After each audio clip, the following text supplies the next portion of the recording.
Ever thought Indian curries are too complicated to make at home? Think again. Indian cooking is approachable.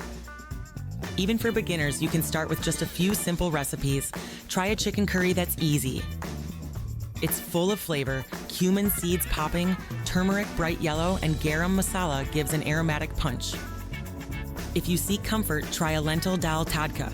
It's a warm, hearty dish, a comforting hug in a bowl. Made by boiling lentils, seasoning with mustard seeds, green chilies, and a touch of lemon to brighten taste. Craving richness without heavy butter? Try creamy chicken curry with yogurt and a dash of cream, smooth and light. The secret to mastering curries?